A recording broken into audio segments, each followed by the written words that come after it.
얘야 부디 나 좀 살려다오. 한양 성벽마다 벽보가 나붙었습니다. 임금님께서 병을 얻어 승하하셨다는 소식이었지요. 그날 밤 성 안에는 곡소리보다 군졸들의 발소리가 더 요란했습니다. 횃불을 든 자들이 담벼락을 걷어차며 잠든 백성의 문을 두들겼으니 국상이 난 밤에 대체 누구를 찾아 저리 헤매는 것인지 아는 이가 없었지요.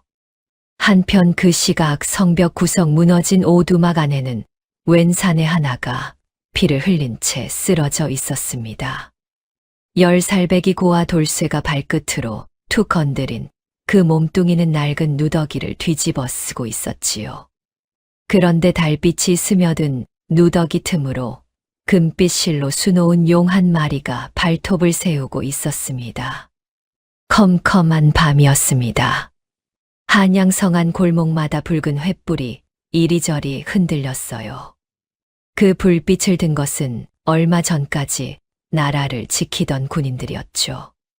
허나 전쟁이 끝나자 그들의 눈빛은 짐승처럼 사나워졌습니다. 창을 든 군졸들이 담벼락을 발로 걷어차고 잠든 백성의 문을 두들기며 소리를 질렀어요. 안에 수상한 놈 숨어 있거든 당장 끌어내라. 집집마다 아이 우는 소리와 노인의 기침 소리가 새어 나왔지만 그 누구도 함부로 문을 열지 못했습니다. 잘못 나섰다가는 밤사이에 어디로 끌려갈지 모르는 세상이었으니까요. 바로 그 무서운 소란 한복판, 컴컴한 골목 끝 하수구 쪽에서 뭔가가 꿈틀거렸습니다. 진흙이 잔뜩 낀 좁디좁은 개구멍 사이로 조그마한 손 하나가 쏙 삐져나왔어요. 이어서 흙투성이가 된 얼굴이 나오고 마른 어깨가 나오고 마침내 10살배기 사내아이 하나가 온몸에 시커먼 진흙을 묻힌 채 기어 나왔습니다. 돌쇠였어요. 부모도 없고 이름을 불러줄 사람도 없는 고아 소년. 아이는 개구멍에서 빠져나오자마자 재빨리 담벼락에 몸을 착 붙였습니다. 숨소리조차 죽인 채 저 멀리 흔들리는 횃불이 지나가기를 기다렸죠.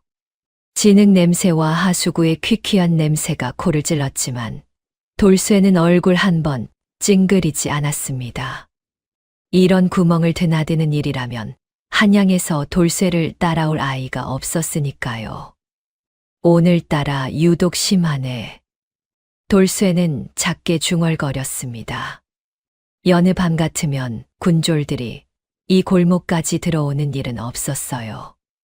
그런데 오늘은 담장 안쪽 부잣집 마당까지 뒤지고 있었죠. 무언가 아주 큰일이 벌어진 게 분명했습니다. 돌쇠는 몸을 잔뜩 웅크리고 그림자만 밟으며 골목을 빠져나갔어요. 발밑에서 흙이 부드럽게 밟혔죠.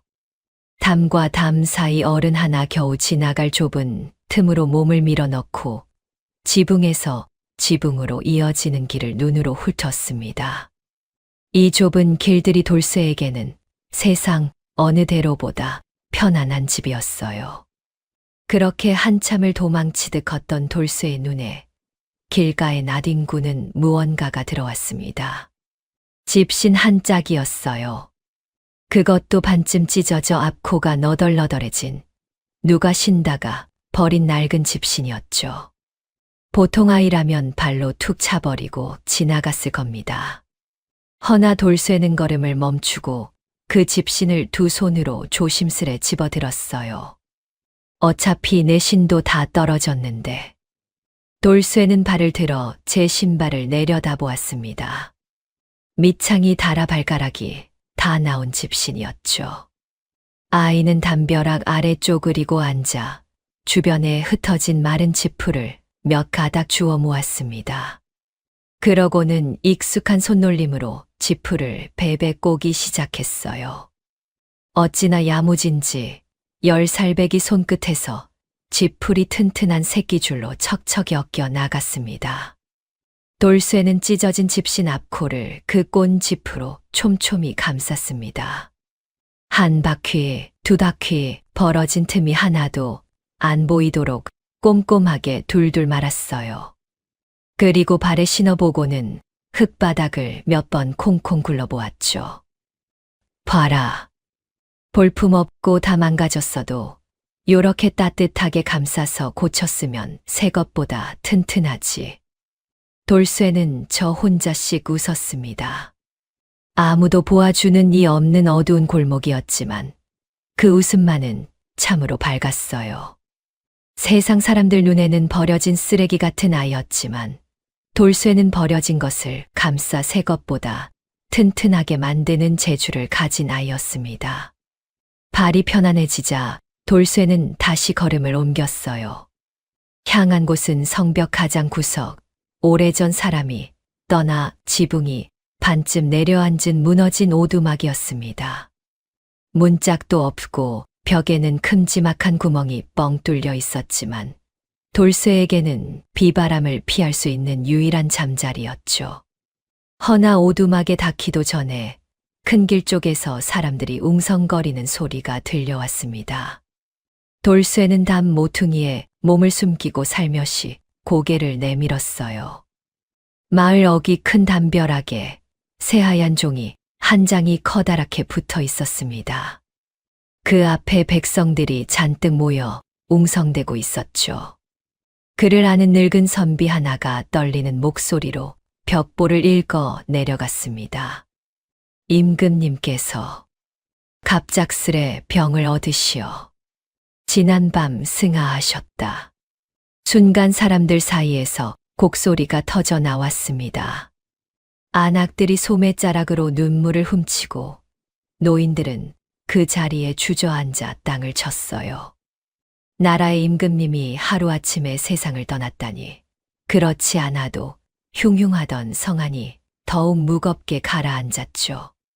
그 벽보를 붙인 자가 누구인지 백성들은 알지 못했습니다.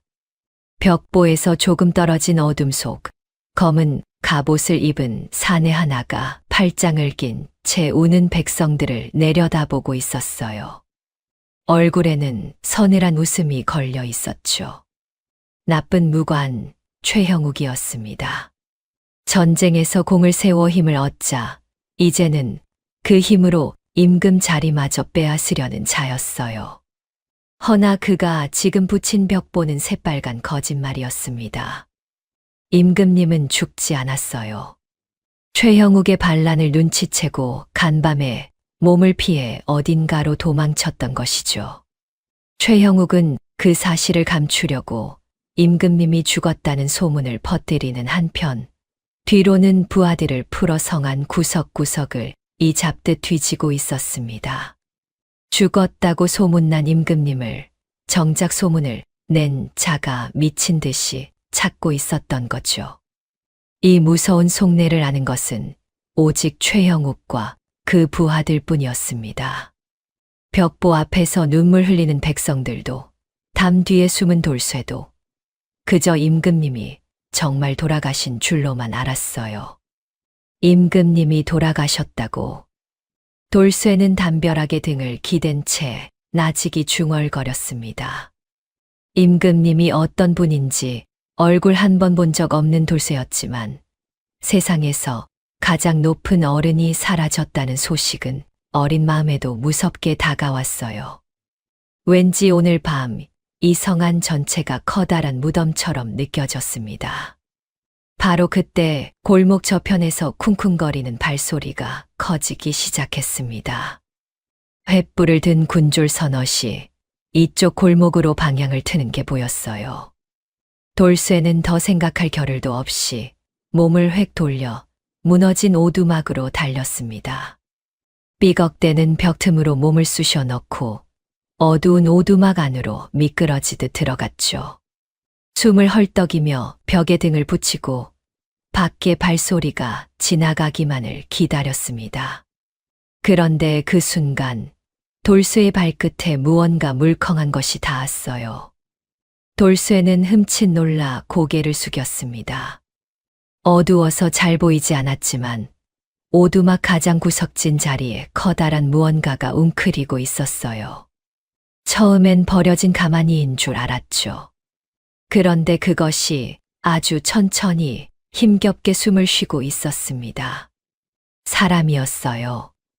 돌쇠가 조심스레 다가가 보니 그것은 몸을 잔뜩 웅크린 채 쓰러져 있는 낯선 남자였습니다.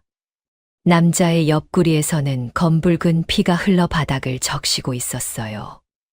얼굴은 흙과 땀으로 범벅이 되어 있었고 다 낡은 누더기를 몸에 둘둘 감고 있었죠. 돌쇠가 놀라 뒷걸음질 치는 순간 밖에서 새어 들어온 희미한 달빛이 남자의 누더기 사이로 흘러들었습니다. 누더기 안쪽 찢어진 틈으로 무언가 반짝였어요. 돌쇠는 눈을 크게 떴습니다. 그것은 눈부시게 화려한 비단이었어요. 붉고 노란 실로 정교하게 술을 놓은 이제껏 한 번도 본 적 없는 귀한 옷감이었죠. 그리고 그 비단 위로 금빛 실로 큼지막하게 새겨진 무늬 하나가 또렷이 드러났습니다. 발톱을 세우고 하늘로 오르는 커다란 용의 무늬였어요. 돌쇠는 글은 한자도 몰랐지만 그 무늬가 무엇을 뜻하는지는 알았습니다. 저작거리 이야기꾼들이 늘 하던 말이 있었으니까요. 저 금빛 용이 새겨진 옷은 이 나라에서 오직 한 사람, 임금님만이 입을 수 있다고요. 돌쇠의 심장이 쿵하고 내려앉았습니다. 죽었다던 임금님이 여기 살아 계셨어. 방금 전 벽보 앞에서 백성들이 흘리던 눈물이 최형욱이 퍼뜨린 소문이 한순간에 뒤집혔습니다. 임금님은 돌아가신 게 아니었어요. 이렇게 피를 흘리며 다 쓰러져 가는 오두막 구석에 숨어 있었던 겁니다. 이제 이 엄청난 비밀을 아는 것은 최형욱 무리와 그리고 이 어린 돌쇠뿐이었죠. 돌쇠는 온몸이 벌벌 떨렸습니다. 이건 10살배기 고아가 알아서는 안 될 비밀이었어요. 이 사실을 알았다는 것만으로도 저 사나운 군졸들의 손에 목숨을 잃을 수 있었습니다. 모른 척해야 해. 얼른 여기서 나가야 해. 돌쇠는 남자에게서 시선을 떼고 슬금슬금 벽 틈을 향해 뒷걸음질 쳤습니다. 심장이 어찌나 뛰는지 귓가에서 북소리가 울리는 것 같았어요. 이 무서운 오두막에서 한시라도 빨리 벗어나고 싶은 마음뿐이었죠. 허나 돌쇠가 막 벽 틈에 손을 대는 순간이었습니다. 얘야. 등 뒤에서 아주 힘없고 갈라진 목소리가 돌쇠를 불렀어요. 돌쇠는 그 자리에 얼어붙었습니다. 천천히 고개를 돌리니 쓰러져 있던 남자가 어느새 눈을 뜨고 돌쇠를 바라보고 있었죠. 그 눈빛은 무섭지 않았습니다. 오히려 물에 빠진 사람이 지푸라기를 붙드는 것처럼 간절하고 애처로웠어요. 거기 서 있는 아이야. 부디 도망가지 말아다오. 남자는 떨리는 손을 힘겹게 뻗었습니다. 보아하니 이성한 길을 잘 아는 아이 같구나. 나는 내 도움이 필요하다. 돌쇠는 아무 말도 못하고 벽에 붙은 채 서 있었습니다. 도와달라는 말이 무섭게 들렸어요. 이 사람을 돕는다는 건 저 무서운 군졸들과 척을 진다는 뜻이었으니까요. 저는 아무것도 몰라요. 아무것도 못 봤어요. 돌쇠가 겨우 입을 열어 떨리는 목소리로 말했습니다. 그냥 여기서 하룻밤 자려던 것뿐이에요. 남자는 돌쇠의 마음을 읽었는지 힘없이 고개를 저었습니다.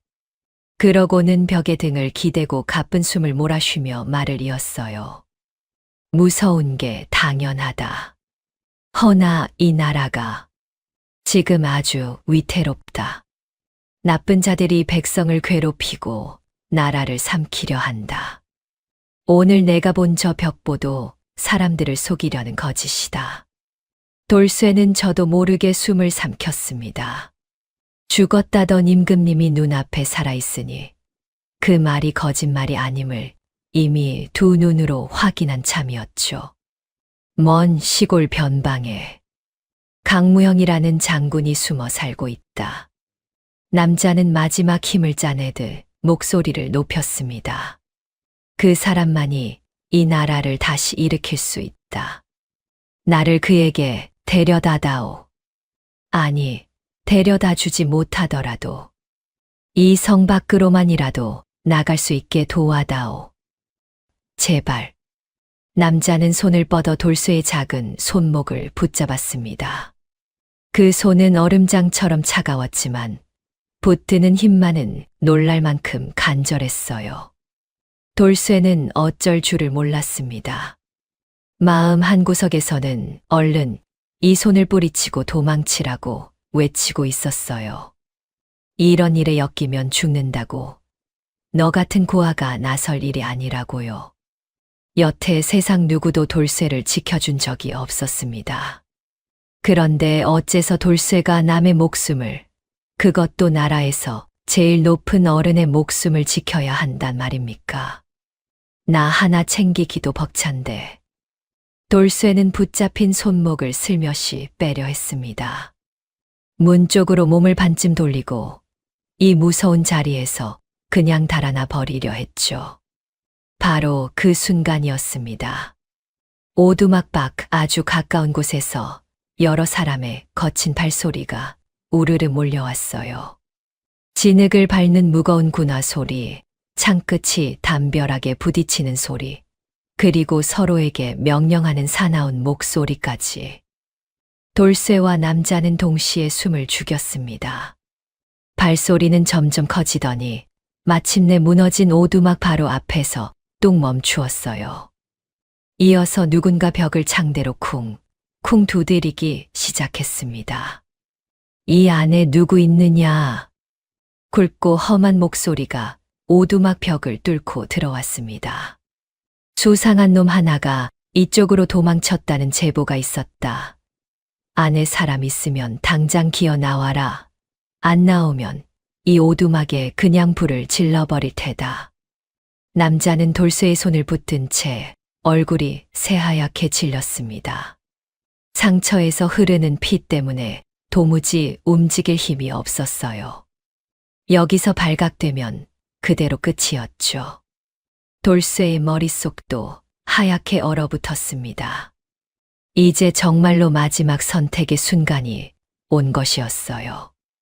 문 앞에 서 있는 돌쇠가 지금 밖으로 뛰쳐나가 저 군졸들에게 여기 임금님이 숨어 있어요 하고 외치기만 하면 됩니다.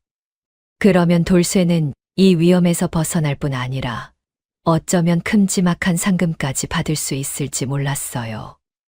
평생 군줄이며 살아온 돌쇠에게 그 상금은 상상조차 못할 큰 돈이었죠. 아니면 입을 꾹 다물고 이 낯선 남자를 숨겨주는 겁니다. 그 대신 저 사나운 군졸들의 칼끝을 함께 마주해야 했죠. 돌쇠의 손끝이 파르르 떨렸습니다. 두 갈래 길이 눈앞에서 저울처럼 오르내렸어요. 밖에서는 다시 벽을 두드리는 소리가 났습니다. 셋을 세겠다. 하나. 돌쇠는 남자를 내려다보았습니다.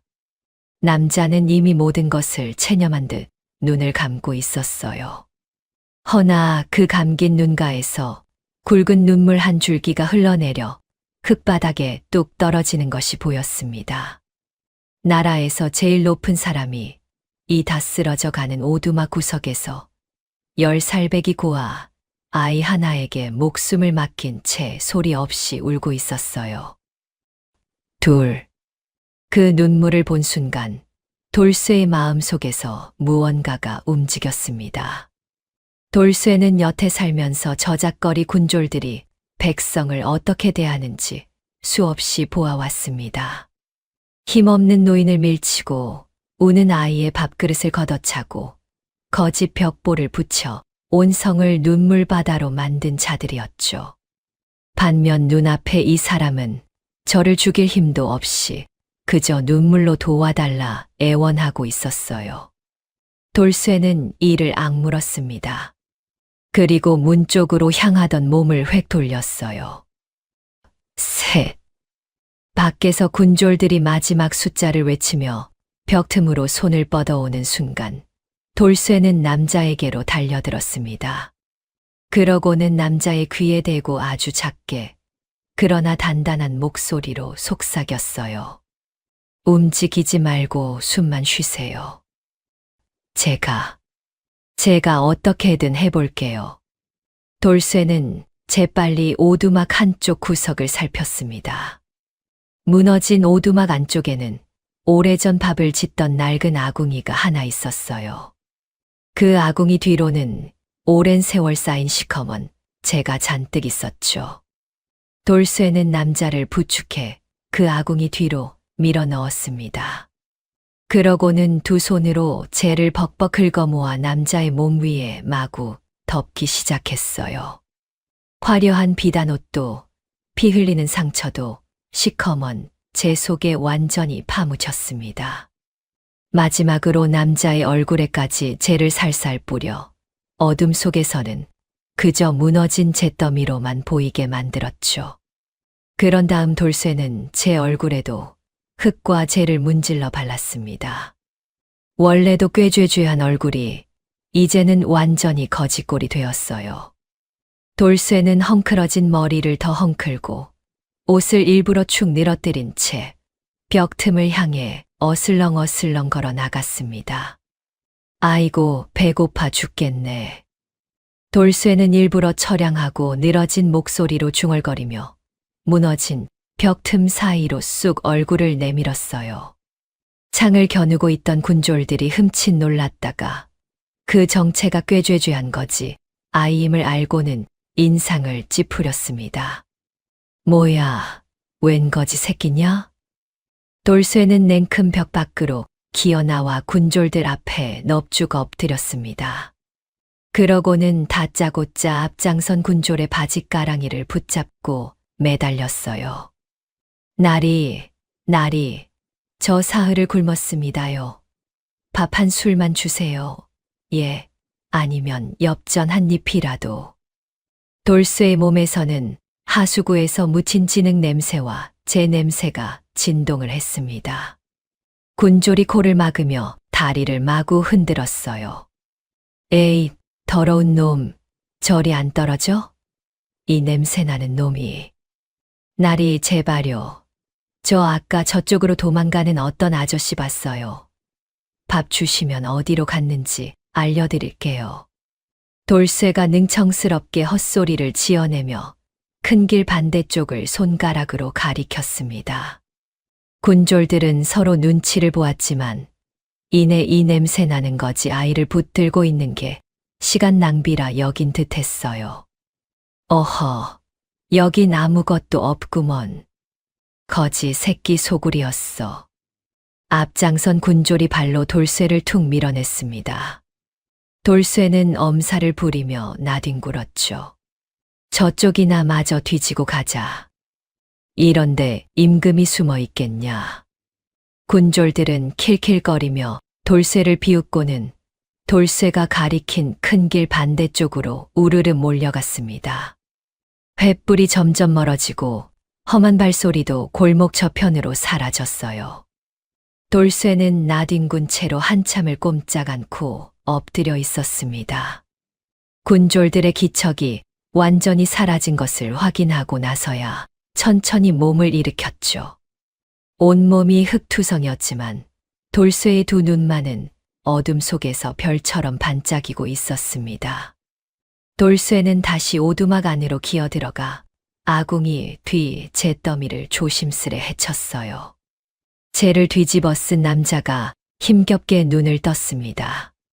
두 사람의 눈이 어둠 속에서 마주쳤죠. 군졸들은? 남자가 갈라진 목소리로 물었습니다. 갔어요. 반대쪽으로 보냈어요. 돌쇠가 씩 웃으며 답했습니다. 남자는 그제야 참았던 숨을 길게 내쉬었어요. 그러고는 재투성이가 된 손을 뻗어 돌쇠의 얼굴을 어루만졌습니다. 고맙다. 정말로 고맙다. 내가 내 목숨을 살렸구나. 이제 돌쇠는 결심했습니다. 이왕 도와주기로 한 것, 끝까지 이 사람을 무사히 성 밖으로 내보내겠다고요. 돌쇠는 남자를 부축해 일으켰습니다. 남자의 몸은 무거웠지만 돌쇠는 이를 악물고 그를 등에 업었어요. 이제부터 제가 아는 길로 갈 거예요. 골목이랑 개구멍으로만 다닐 거니까 절대 소리 내지 마세요. 돌쇠는 남자를 업은 채 무너진 벽 틈으로 조심스레 빠져나왔습니다. 그러고는 큰 길을 피해 담과 담 사이 좁은 틈으로 몸을 밀어 넣었어요. 한참을 어두운 골목으로만 걷다 보니 마침내 성벽 너머 우거진 숲으로 이어지는 조용한 샛길에 다다랐습니다. 나무들이 빽빽이 우거져 달빛조차 겨우 스며드는 안전한 길이었죠. 여기까지 오자 돌쇠도 남자도 비로소 조금 마음을 놓을 수 있었습니다. 돌쇠는 커다란 나무 아래 남자를 조심스레 내려놓았어요. 남자는 나무의 등을 기대고 앉아 가쁜 숨을 고르며 돌쇠를 물끄러미 바라보았습니다. 얘야, 내 이름이 무엇이냐? 돌쇠요. 그냥 돌쇠. 돌쇠라. 성은? 성이 어딨어요? 저는 부모도 없는 거요. 그냥 사람들이 돌쇠, 돌쇠하고 부르니까 돌쇠예요. 남자는 그 말에 잠시 아무 말도 하지 못했습니다. 나라에서 가장 귀한 이가 이름 석자도 제대로 없는 가장 천한 아이의 등에 엎혀 목숨을 구한 셈이었으니까요. 남자의 눈에 다시 물기가 어렸어요. 돌쇠야, 너는 오늘 이 나라에서 가장 큰 일을 한 것이다. 그 어떤 재상도, 그 어떤 장수도 하지 못한 일을. 돌쇠는 무슨 소린가 싶어 눈만 껌뻑였습니다. 남자는 천천히 제 품속으로 손을 넣었어요. 그러고는 무언가를 꺼내 돌쇠의 손에 꼭 쥐어주었습니다. 그것은 낡은 은비녀였어요. 세월의 색이 바래고 군데군데 흠집이 난 그리 화려하지도 않은 은비녀였죠. 허나 남자가 그것을 쥐어주는 손길만은 무엇보다 소중한 보물을 다루듯 조심스러웠습니다. 이것은 돌아가신 내 어머니의 유품이다. 내가 몸에서 한시도 떼어놓지 않던 것이야. 남자는 돌쇠의 손을 두 손으로 감싸며 말했습니다. 이제 이것을 내게 주마. 나를 믿어준 너에게 내가 지금 줄 수 있는 가장 귀한 것이다. 부디 잃어버리지 말고 잘 간직하거라. 돌쇠는 손 안의 은비녀를 내려다보았습니다. 부모의 유품이라고는 손톱만큼도 가져본 적 없는 돌쇠였어요. 누군가의 가장 소중한 물건을 이렇게 받아본 것도 처음이었죠. 돌쇠는 그저 임금님이 아주 비싸고 귀한 보물을 주신 거라고만 생각했습니다. 허나 그 낡은 은비녀 속에 무엇이 감춰져 있는지는 돌쇠도 알지 못했어요. 남자는 반란이 일어날 것을 미리 알고 있었습니다. 그래서 그 누구도 눈치채지 못하게 어머니의 유품인 은비녀 속에 아주 작은 종이 한 장을 몰래 숨겨두었죠. 그 종이에는 이 나라의 마지막 운명이 걸린 글이 적혀 있었어요. 훗날 저 먼 시골의 강무형 장군을 다시 일으킬 세상에 단 하나뿐인 열쇠였습니다. 돌쇠는 그저 반짝이는 은비녀를 품에 꼭 안았을 뿐이었죠. 고맙습니다. 이거 진짜 소중히 간직할게요. 돌쇠가 은비녀를 저고리 안쪽 깊숙이 넣으며 배시시 웃었습니다. 남자도 그 웃음을 보며 아픈 와중에 희미하게 미소 지었어요. 허나 마냥 쉬고 있을 수는 없었습니다. 아직 성벽을 넘지 못했으니까요. 돌쇠는 다시 남자를 부축해 일으켰습니다. 자, 이제 성 밖으로 나가야 해요. 성벽 제일 구석에 저만 아는 개구멍이 있거든요. 거기로 나갈 거예요. 돌쇠는 남자를 업고 나무 그림자만 밟으며 성벽 쪽으로 향했습니다. 여기서부터가 진짜 시작이었어요. 저 커다란 한양 성문 밖으로 나가려면 검문소를 지키는 수많은 군졸들의 눈을 모조리 피해야 했으니까요. 허나 돌쇠에게는 남들이 모르는 재주가 있었습니다. 평소 저작거리에서 과일을 훔쳐 달아나며 익힌 이성한 골목과 개구멍에 관한 지식이었죠. 어느 담이 낮은지, 어느 하수구가 성벽 밖으로 통하는지 돌쇠는 제 손금 보듯 훤히 꿰고 있었어요. 돌쇠는 남자를 업은 채 검문소의 횃불이 잠시 다른 곳을 비추는 틈을 노려 좁은 담벼락 사이로 미끄러져 들어갔습니다. 군졸 하나가 하품을 하며 돌아서는 사이 몸을 낮춰 얕은 도랑 속으로 기어들었죠. 그렇게 요리조리 술래잡기 하듯 군졸들의 눈을 피해가며 돌쇠는 조금씩 성벽 구석으로 다가갔습니다. 마침내 성벽 가장 후미진 곳, 잡초가 무성하게 우거진 자리에 다다랐어요. 돌쇠는 잡초를 헤치고 그 아래를 손으로 더듬었습니다. 그러자 어른 하나 겨우 지나갈 만한 컴컴한 개구멍 하나가 드러났죠. 성벽 아래로 물이 빠져나가는 배수구였습니다. 자, 여기에요.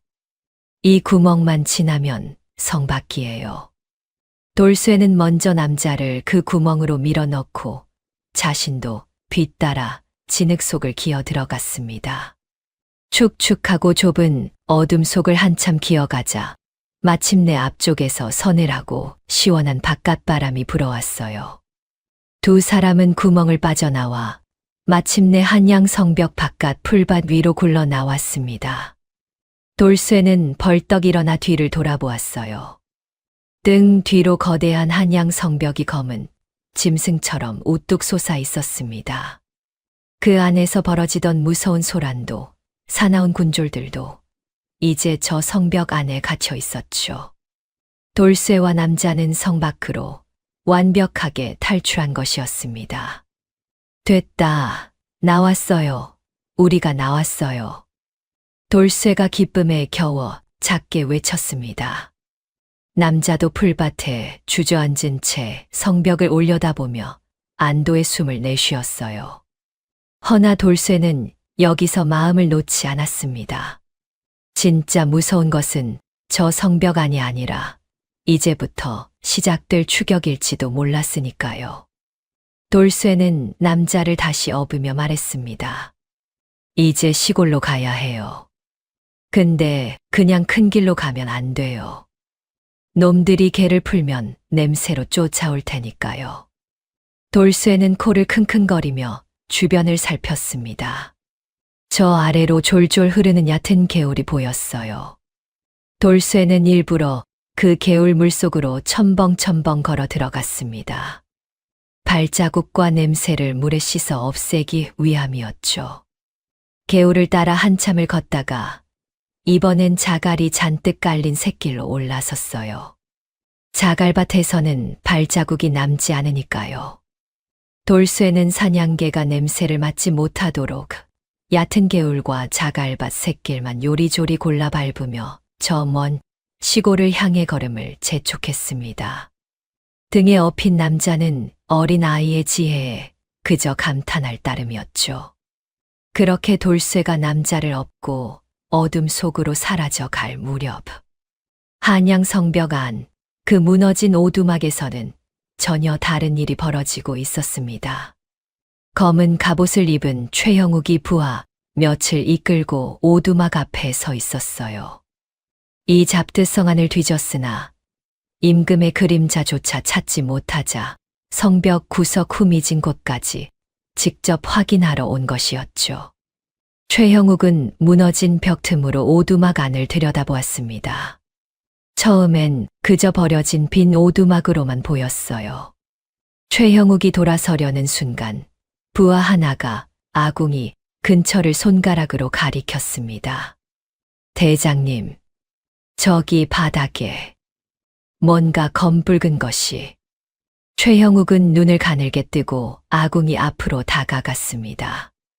그러고는 손끝으로 바닥을 쓱 문질러 보았어요. 손끝에 미끈하고 검붉은 것이 묻어났습니다. 아직 채 마르지 않은 핏자국이었어요. 최형욱의 얼굴이 서서히 일그러졌습니다. 그는 재투성이 아궁이 뒤를 발로 걷어차 헤쳤어요. 사람이 웅크리고 누웠던 자국과 그 옆으로 이어지는 작은 발자국 하나가 선명하게 드러났습니다. 여기 있었구나. 최형욱의 입꼬리가 무섭게 뒤틀렸습니다. 임금이 여기 숨어 있었어. 그것도 다친 채로. 그리고 웬 어린 놈 하나가 그를 빼돌렸군. 그는 벌떡 일어나 밖으로 성큼성큼 걸어나가며 부하들을 향해 소리쳤습니다. 당장 사냥개를 풀어라. 가장 코가 밝은 놈들로. 그리고 우리 중 가장 빠르고 사나운 자들만 추려서 추격대를 꾸려라. 놈들은 아직 멀리 못 갔다. 성 밖으로 도망쳤을 것이야. 오두막 안에 남은 핏자국을 향해 최형욱은 이를 갈며 마지막으로 내뱉었어요. 어디까지 도망치나 보자. 온 산을 다 뒤져서라도 반드시 그 목을 가져오겠다. 곧이어 어둠 속에서 사냥개들이 사납게 짖어대는 소리가 터져 나왔습니다. 최형욱의 엘리트 추격대가 성문을 박차고 쏟아져 나와 무서운 속도로 돌쇠와 임금님이 사라진 방향을 향해 달리기 시작했어요. 돌쇠는 아직 그 사실을 알지 못했습니다. 그저 임금님을 등에 업고 별빛 아래 시골길을 향해 한 걸음 나아가고 있을 뿐이었죠. 허나 두 사람의 등 뒤로 사냥개의 울음소리가 아주 조금씩 가까워지고 있었습니다. 별빛이 하얗게 부서지던 밤, 돌쇠는 임금님을 등에 업고 냇물 속을 첨벙첨벙 걸었습니다. 발목까지 차오르는 차가운 물이 집신 사이로 스며들어 발가락이 얼어붙을 듯 시렸지만 돌쇠는 이를 악물고 걸음을 멈추지 않았어요. 임금님, 조금만 더 참으세요. 물속을 걸으면 사냥개가 냄새를 못 맡는다고 그랬거든요. 등에 업힌 임금님은 열이 오른 이마를 돌쇠의 어깨에 기댄 채 뜨거운 숨을 몰아쉬었습니다. 처음 만났을 때보다 몸이 훨씬 무거워진 것 같았어요. 상처에서 배어나온 열기가 돌쇠의 등판을 뜨끈하게 데울 정도였으니까요. 미안하구나. 이 어린 것에게 이런 짐을 지우다니. 짐이 아니에요. 저는 원래 힘이 세거든요. 저작거리에서 쌀 감아도 나르고 그랬어요. 거짓말이었습니다. 10살배기 고아 아이가 어른을 업고 며칠 밤낮을 걷는다는 게 어디 쉬운 일이었겠어요. 하지만 돌쇠는 임금님이 미안해하지 않도록 자꾸만 씩씩한 척을 했습니다. 낮에는 자갈밭 새끼를 골라 밟고 밤에는 개울을 따라 걸으며 며칠이 흘렀습니다. 나무 열매를 따먹고 냇물을 손으로 떠마시며 버텼어요. 뒤에서 들려오던 사냥개 소리도 어느새 아득히 멀어졌습니다. 그러던 어느 날 새벽 산자락 하나를 넘어서자 저 아래 조그만 시골 마을이 눈에 들어왔습니다.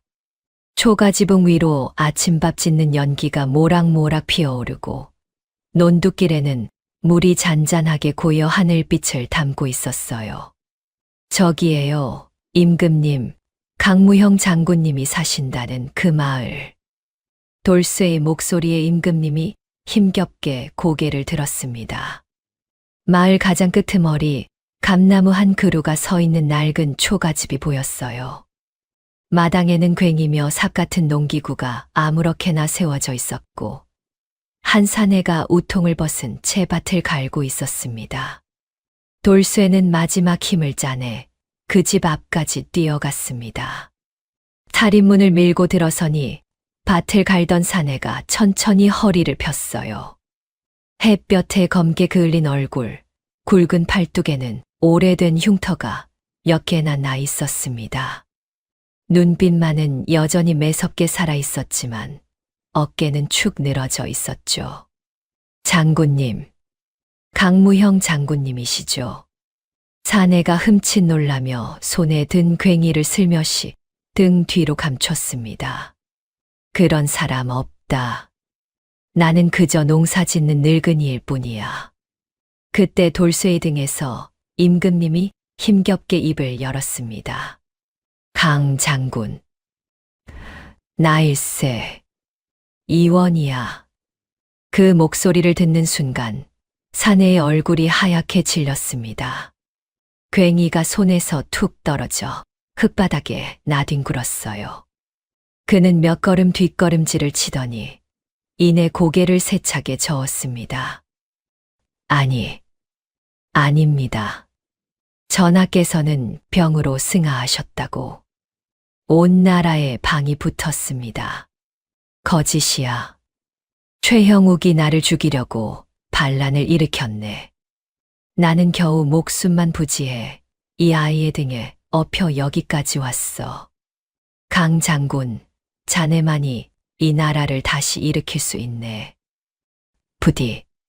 강무형은 한참 동안 임금님의 얼굴을 바라보았습니다.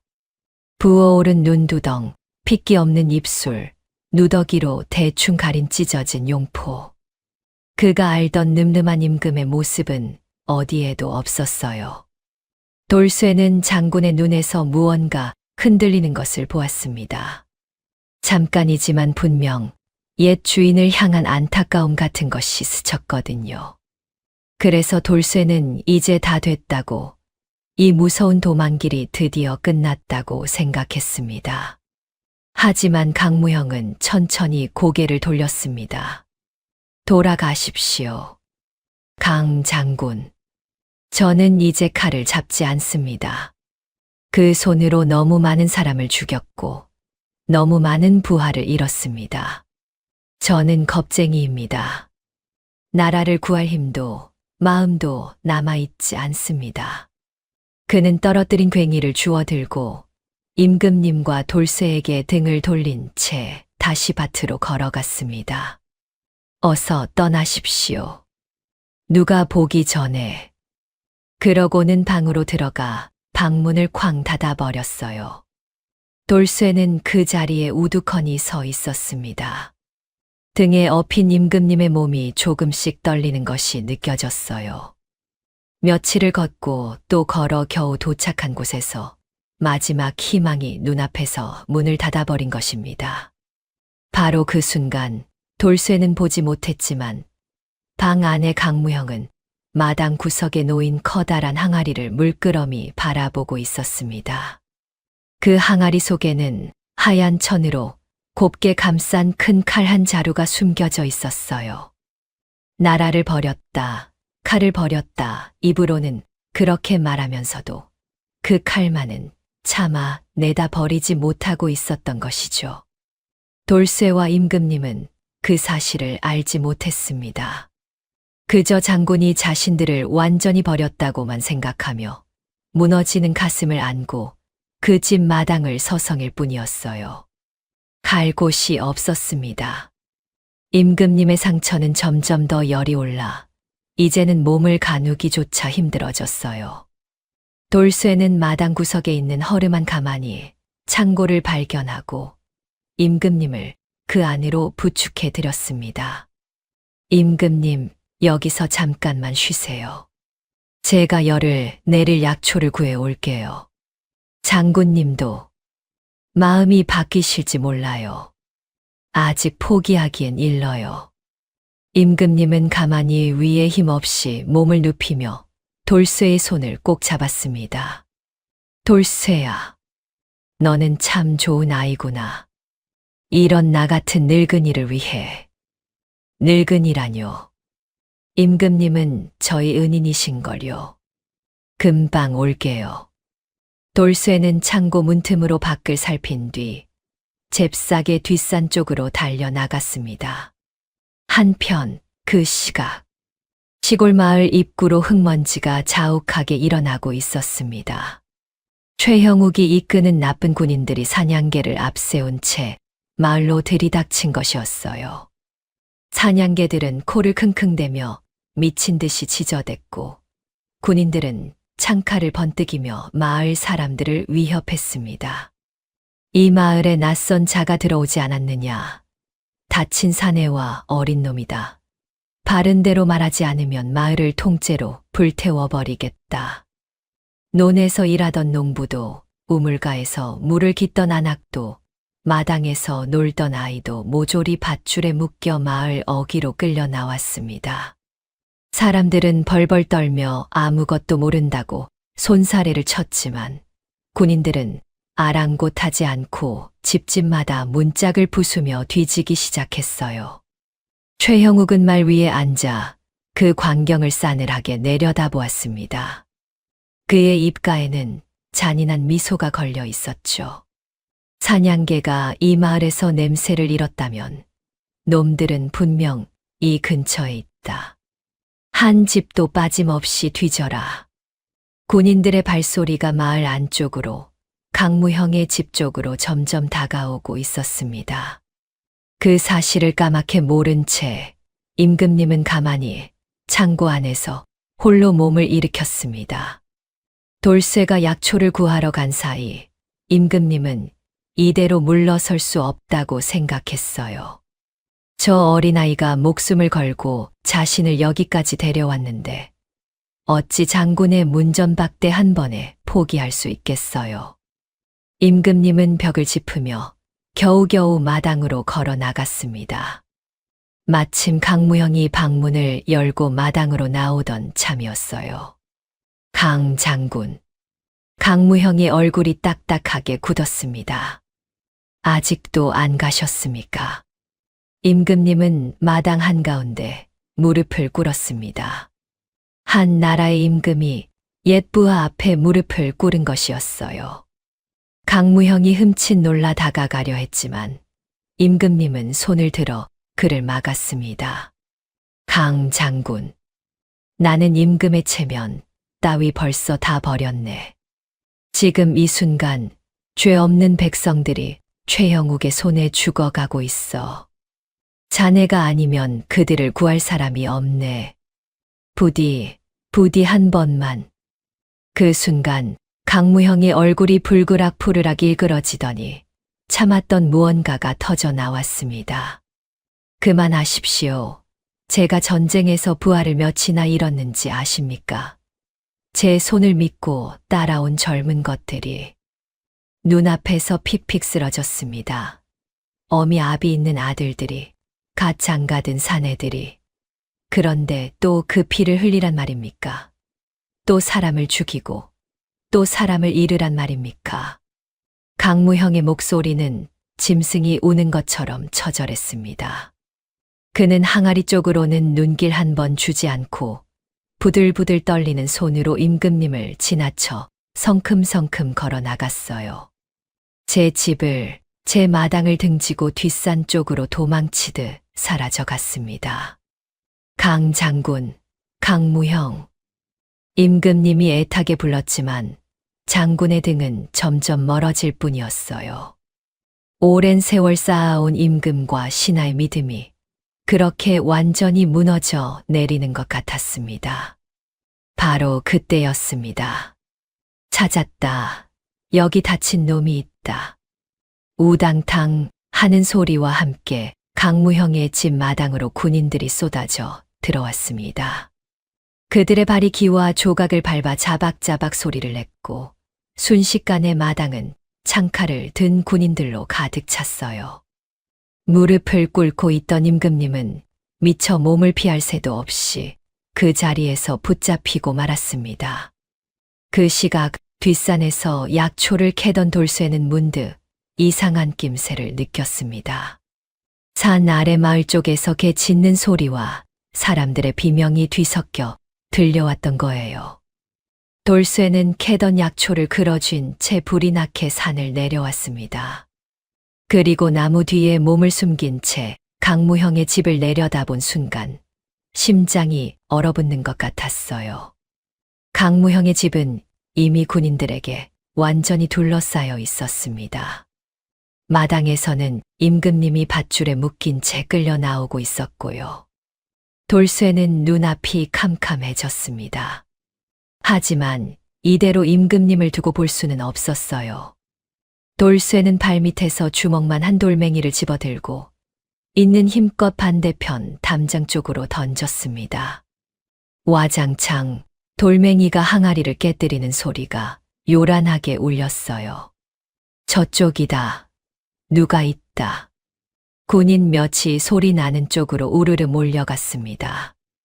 돌쇠는 그 틈을 노려 임금님 쪽으로 살금살금 다가가려 했어요. 하지만 미처 몇 걸음 떼기도 전에 뒤에서 커다란 손이 돌쇠의 덜미를 낚아챘습니다. 요 쥐새끼 같은 놈, 내 놈이 임금을 빼돌린 그 어린 놈이구나. 돌쇠는 발버둥을 쳤지만 어른의 억센 소나귀를 벗어날 수 없었어요. 군인은 돌쇠를 질질 끌고 마당 쪽으로 향했습니다. 그렇게 끌려가던 돌쇠의 눈이 문득 뒷산 숲을 쪽을 향했습니다. 그리고 그곳에서 돌쇠는 믿을 수 없는 것을 보았어요. 도망쳤던 강무형이 커다란 나무 뒤에 멈춰서서 이 모든 광경을 지켜보고 있었던 것입니다. 붙잡힌 임금님을 끌려가는 어린 돌쇠를 그 두 눈으로 똑똑히 보고 있었어요. 돌쇠는 온 힘을 다해 그를 향해 눈빛을 보냈습니다. 살려달라고, 제발 우리를 도와달라고 소리 없는 외침을 담아 그 눈을 애타게 바라보았어요. 강무형과 돌쇠의 눈이 마주쳤습니다. 한순간 장군의 얼굴에 고통스러운 갈등이 스쳐 지나갔습니다. 손이 부르르 떨리고 한 걸음 앞으로 내디디려는 듯도 했어요. 하지만 강무형은 그 어린아이의 눈을 끝내 견디지 못했습니다. 수치심과 두려움에 짓눌린 그는 천천히, 아주 천천히 고개를 돌렸어요. 그리고 등을 보인 채 숲을 속으로 스르르 사라져 버렸습니다. 돌쇠의 눈에서 뜨거운 것이 왈칵 쏟아졌습니다. 혼자 남겨진 것보다 더 아팠어요. 마지막 희망이라 믿었던 사람에게 두 눈으로 똑똑히 버림받은 것이니까요.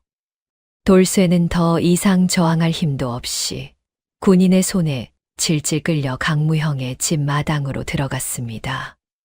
마당 한가운데로 말에서 내린 최형욱이 성큼성큼 걸어 들어왔습니다. 그는 밧줄에 묶인 임금님을 위아래로 훑어보더니 목이 젖혀지도록 크게 웃음을 터뜨렸어요. 이게 누구신가? 병으로 승하하셨다던 우리 전하께서 이런 시골 창고에 숨어 계셨을 줄이야. 최형욱은 겁에 질려 벌벌 떠는 마을 사람 하나를 붙잡아 물었습니다. 이 집 주인이 강무형이 맞느냐? 예, 맞습니다요. 그런데 조금 전에 어디론가 급히 나가셨습니다요. 최형욱은 텅 빈 강무형의 방과 마당에 아무렇게나 널브러진 농기구들을 둘러보았습니다. 그러고는 다시 한번 크게 비웃었어요. 천하의 강무형이 개처럼 꼬리를 말고 튀었구나. 하긴 부하 다 잃고 겁먹은 늙은이가 무슨 힘이 있겠느냐. 그런 자를 쫓을 것도 없다. 어차피 진짜 물건은 여기 다 있으니 말이다. 최형욱은 임금님과 돌쇠를 번갈아 보더니 손짓으로 군인들에게 명령했습니다. 이 둘을 저 창고에 쳐넣어라. 내일 동틀녘에 한양으로 끌고 가 만백성이 보는 앞에서 처형할 것이다. 감히 나에게 대든 임금이 어떤 꼴로 죽는지 온 나라가 똑똑히 보아야지. 군인들이 돌쇠와 임금님을 가만히 창고 쪽으로 끌고 가려는데 최형욱이 문득 무언가를 발견하고 손을 들었어요. 잠깐. 그는 돌쇠에게 다가와 험상궂은 손으로 아이의 품속을 마구 뒤졌습니다. 이윽고 그의 손에 무언가가 잡혔어요. 임금님이 신뢰의 증표로 돌쇠에게 쥐어주었던 그 낡은 은비녀였습니다. 이건 또 뭐냐? 최형욱은 은비녀를 이리저리 살피더니 코웃음을 쳤습니다. 고작 이깟 낡아 빠진 고물을. 설마 이런 장난감 같은 걸로 강무형을 움직이려 했던 게냐? 임금님의 얼굴이 새하얗게 질렸습니다. 안 되네. 그것만은. 하지만 이미 늦었어요. 최형욱은 은비녀를 흙바닥에 내동댕이 치고는 군화 씨는 발로 사정없이 밟아 으스러뜨렸습니다. 우지끈 하는 소리와 함께 은비녀가 흉하게 찌그러졌어요. 임금님의 눈에서 눈물이 흘러내렸습니다. 어머니의 유품이자 이 나라의 마지막 희망이 담긴 물건이 그렇게 부서지고 만 것입니다. 그런데 최형욱은 미처 보지 못했습니다. 은비녀가 짓밟혀 찌그러지는 그 순간 비틀린 틈새에서 아주 작은 종이 조각 하나가 스르르 흘러나왔다는 것을요. 최형욱은 그것을 그저 쓰레기인 줄 알고 발끝으로 툭 걷어차 버렸어요. 걷어차인 종이 조각이 대굴대굴 굴러 돌쇠의 발치에 와 멈췄습니다. 돌쇠는 숨을 죽이고 그 종이를 내려다보았어요. 글은 잘 읽지 못했지만 거기에 적힌 세 글자만은 어디선가 본 것 같았습니다. 임금님이 그토록 애타게 찾던 이름, 강무형이라는 세 글자였어요. 이 안에 장군님을 움직일 뭔가가 있었구나. 돌쇠의 머릿속이 번개처럼 빠르게 돌아갔습니다. 군인들이 자신을 창고로 끌고 가려 몸을 우악스럽게 잡아채는 그 혼란스러운 순간 돌쇠는 묶인 손을 살며시 뻗었어요. 그리고 바닥에 떨어진 그 종이 조각과 함께 나뒹굴던 날카로운 은비녀 조각 하나를 재빨리 그어쥐고는 아무도 모르게 소매자락 안에 감췄습니다. 들어가. 군인이 돌쇠의 등을 거칠게 밀쳤습니다. 돌쇠와 임금님은 어둡고 축축한 가만히 창고 안으로 굴러 들어갔고 이내 육중한 문이 쾅 하고 닫혔어요. 밖에서 나무 빗장을 지르는 소리가 철컥 하고 들려왔습니다. 창고 안은 캄캄했습니다. 문틈으로 스며드는 희미한 빛만이 두 사람의 실루엣을 겨우 비추고 있었어요. 임금님은 벽에 등을 기댄 채 고개를 푹 숙였습니다. 그의 어깨가 소리 없이 들썩였어요. 나라를 빼앗긴 것도 모자라 자신을 목숨 걸고 구해준 착하고 어린 돌쇠까지 죽음으로 몰아넣었다는 죄책감에 임금님의 가슴은 갈기갈기 찢어지는 것 같았습니다.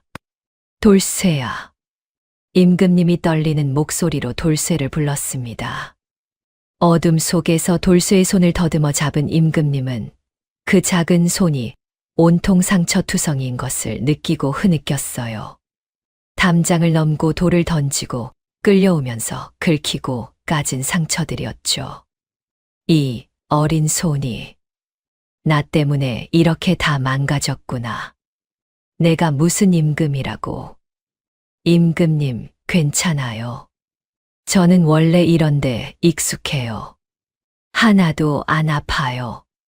돌쇠는 또 씩씩한 척을 했지만 임금님은 그 마음이 더 사무쳤습니다. 임금님은 돌쇠를 두 팔로 꼭 끌어안았습니다. 며칠 동안 이 아이의 등에 엎여 살아왔으면서 정작 자신은 이 작은 아이 하나 지켜주지 못했다는 생각에 목이 메었어요. 돌쇠야, 내가 그동안 임금이랍시고 무엇을 했는지 아느냐. 궁궐 깊은 곳에 앉아 힘 있는 신하들의 말만 듣고 정작 너 같은 백성이 어떻게 사는지는 눈길 한 번 주지 않았단다.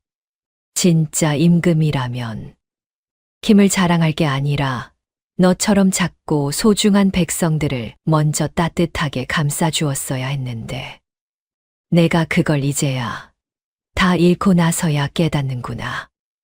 돌쇠는 임금님의 품 안에서 가만히 눈을 감았습니다. 태어나서 지금까지 돌쇠는 누군가에게 이렇게 따뜻하게 안겨본 적이 없었어요. 부모 없이 저작거리를 떠돌며 늘 발에 차이고 손가락질 받고 세상에 쓸모없는 존재라고만 여기며 살아왔거든요. 그런데 지금 한 나라의 임금이 자신을 소중하다고, 귀하다고 말해주고 있었습니다. 돌쇠의 눈에서 뜨거운 눈물이 주르르 흘러내렸습니다. 슬퍼서가 아니라 난생 처음 받아보는 진심 어린 사랑에 외롭던 마음이 눈 녹듯 위로받았기 때문이었어요. 이런 게 사랑받는 거구나. 이런 게 소중한 사람이 생긴 거구나. 돌쇠는 임금님의 품에서 마음이 단단해지는 것을 느꼈습니다. 이대로 죽을 수는 없었어요. 이렇게 좋은 분을, 이렇게 자신을 아껴주는 분을 잃을 수는 없었어요. 돌쇠는 소매자락 안에 감춰둔 것을 떠올렸습니다. 창고 밖에서는 군인들이 시끌벅적한 술판을 벌이기 시작했습니다. 오늘 우리가 큰 공을 세웠으니 대장님이 상을 두둑이 내리실 것이다. 내일 아침이면 저 안에 놈들 목이 댕강 잘릴 텐데 오늘 밤은 마음껏 마시자. 군인들은 마을에서 빼앗은 술과 고기를 잔뜩 쌓아놓고 밤이 깊도록 흥청망청 마셔댔어요. 웃고 떠드는 소리가 창고 벽 너머로 왁자하게 들려왔습니다. 그에 반해 창고 안은 지독하게 조용했어요. 돌쇠와 임금님은 숨을 죽인 채 그 소란이 잦아들 기회를 기다렸습니다. 시간이 얼마나 흘렀을까요? 밖의 웃음소리는 점점 흐트러지고 술에 취한 군인들의 목소리는 혀 꼬부라진 소리로 변해갔습니다. 하나둘 쓰러져 코를 고는 소리도 들리기 시작했어요. 이윽고 창고 문틈으로 하얀 달빛이 길게 새어 들어왔습니다. 그 달빛이 돌쇠가 소매자락에서 살며시 꺼낸 은비녀 조각 위로 떨어졌어요. 날카롭게 부러진 은빛 조각이 달빛을 받아 서늘하게 반짝였습니다. 돌쇠는 그 조각을 손에 꼭 쥐었습니다. 그리고 어둠 속에서 자신의 손목을 묶고 있는 밧줄을 향해 조심스럽게 그 날카로운 끝을 가져다 댔어요. 돌쇠는 이를 악물고 손목의 밧줄을 은비녀 조각으로 사각사각 긁어내기 시작했습니다. 날카롭다고는 해도 작은 조각인지라 굵은 밧줄은 좀처럼 끊어지지 않았어요. 손가락에서는 어느새 피가 배어 나왔고 팔이 저려왔습니다. 하지만 돌쇠는 멈추지 않았어요. 밖에서 코 고는 소리가 들려올 때마다 이 밧줄만 끊으면 살 수 있다는 생각으로 이를 악물었습니다. 임금님이 어둠 속에서 그 모습을 지켜보다 속삭였어요. 돌쇠야, 손이 다 상하겠구나. 쉿. 조금만요. 거의 다 됐어요. 한참을 더 긁어내자 마침내 툭 하고 밧줄 한 가닥이 끊어졌습니다. 그리고 그 한 가닥이 풀리자 나머지도 스르르 헐거워졌어요. 돌쇠는 손목을 비틀어 마침내 밧줄에서 손을 빼냈습니다. 됐어요. 풀렸어요. 돌쇠는 재빨리 임금님을 묶은 밧줄도 풀어드리려 했지만 임금님이 고개를 저었습니다. 나는 몸이 이래서 저 개구멍으로 나갈 수도 없고 함께 도망치다간 둘 다 잡히고 만다. 나는 여기 남을 테니 너 혼자라도 몸을 피하거라. 그럴 순 없어요. 돌쇠는 그렇게 말하며 답답한 마음에 어두운 창고 바닥을 손으로 더듬었습니다. 무슨 방법이 없을까? 어디 빠져나갈 틈이라도 없을까 하고요. 그러다 창고의 가장 구석진 곳, 벽과 바닥이 만나는 자리에서 돌쇠의 손끝에 서늘한 바람이 스쳤습니다. 돌쇠는 그 자리를 급히 더듬었어요. 낡은 창고 벽 아래로 빗물이 빠지도록 뚫어놓은 작은 배수구 구멍이 있었던 것입니다.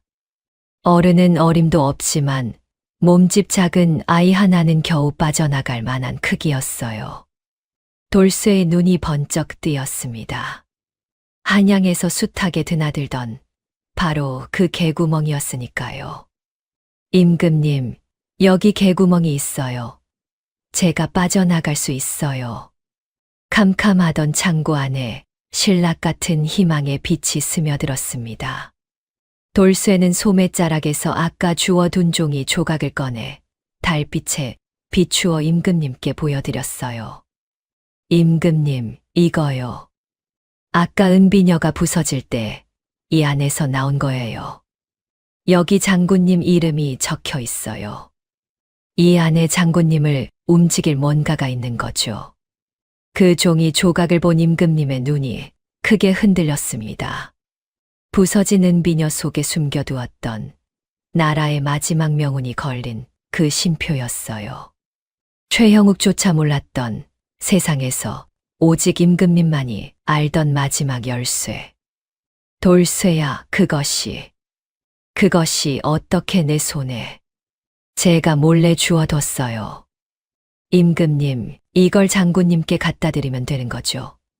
그럼 장군님이 다시 일어나시는 거죠. 임금님은 떨리는 손으로 돌쇠의 얼굴을 감쌌습니다. 돌쇠야, 이건 너무 위험한 일이야. 장군은 이미 우리를 두 눈으로 보고도 등을 돌린 사람이란다. 그런 사람을 어떻게, 그래도 해볼 거예요. 돌쇠는 종이 조각을 다시 소매자락에 꼭 넣으며 조금의 망설임도 없이 말했습니다. 임금님이 저를 소중하다고 하셨잖아요. 저 같은 게 태어나서 처음으로 소중한 사람이 됐는데 그 사람을 어떻게 그냥 두고 봐요. 제가 반드시 장군님을 찾을 거예요. 그리고 무슨 수를 써서라도 꼭 데리고 돌아오겠습니다. 그때까지 조금만 버텨주세요. 꼭이요. 임금님의 눈에서 다시 눈물이 흘렀습니다. 이번에는 슬픔의 눈물이 아니라 이 작은 아이의 마음에 벅차오른 눈물이었어요.